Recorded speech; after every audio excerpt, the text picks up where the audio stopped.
அது ஒரு இயற்கை பேரழிவு. திடீரென்று வந்த அந்த வெள்ளத்தால் முழு கிராமமே அழிக்கப்பட்டது. உயிர் தப்பிய ஒரு சிலர் ஆங்காங்கே கரை ஒதுங்கினார்கள். பெற்றோரை இழந்த ஒரு சிறு பிள்ளை யாரும் இல்லாமல் அழுது கொண்டிருந்தது. அங்கே உதவி செய்யும்படியாய் வந்த ஒரு கிறிஸ்தவ ஸ்தாபனம் அந்த பிள்ளையை அழைத்து சென்று தங்களுடைய இல்லத்தில் வைத்து அவளை வளர்த்து வந்தார்கள். அந்த சிறுமிக்கு கழுத்தில் போடும் பாசி மாலை மற்றும் சங்கிலிகள் மீது பெரிய ஆசை. அந்த ஆசையை அடக்க முடியாத அவள் எப்படியாவது அதை வாங்க வேண்டும் என்று துடித்தாள். இப்பொழுது பணத்திற்கு என்ன செய்வது? ஆபரணம் வாங்க எனக்கு பணம் தாருங்கள் என்று எப்படி வார்டனிடம் கேட்பது? யோசித்து பார்த்தாள்.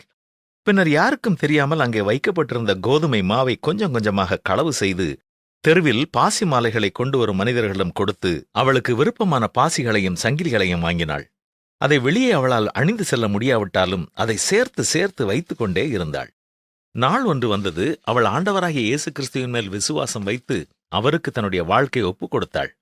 கர்த்தருடைய வார்த்தையை பகிர்ந்து கொள்ள வந்த அக்காவோடு முழங்கால் படியிட்டு, ஆண்டவரே, என்னுடைய உள்ளத்தில் வாரும், என் பாவங்களை மன்னியும், நான் உலகப் பிரகாரமான ஆபரணங்கள் மேல் வைத்திருக்கிற என் ஆசைகளை எல்லாம் எடுத்து போட்டு என்னுடைய இருதயத்தில் நான் எப்பொழுதும் அணிந்து கொள்ள வேண்டிய ஆபரணங்களை குறித்து அக்கறை உள்ள மகளாய் வாழ எனக்கு உதவி செய்யும் என்று ஜெபித்து முடித்தாள்.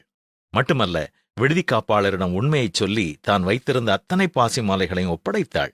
ஆம் பிரியமானவர்களே, நம்முடைய வாழ்க்கையிலும் நம் இருதயத்தில் காணப்பட வேண்டிய உயர்ந்த ஆபரணங்களை குறித்து அக்கறை உள்ளவர்களாக வாழ கருத்துள்ளவர்களாக இருப்போமா? பவளத்தையும் படிகத்தையும் அத்தோடு ஒப்பிட்டு பேசலாகாது. முத்துக்களை பார்க்கிலும் ஞானத்தின் விலை உயர்ந்தது என்றுதான் பரிசுத்த வேதமும் நமக்கு கற்றுத்தருகிறது. பின்பற்றுவோமா?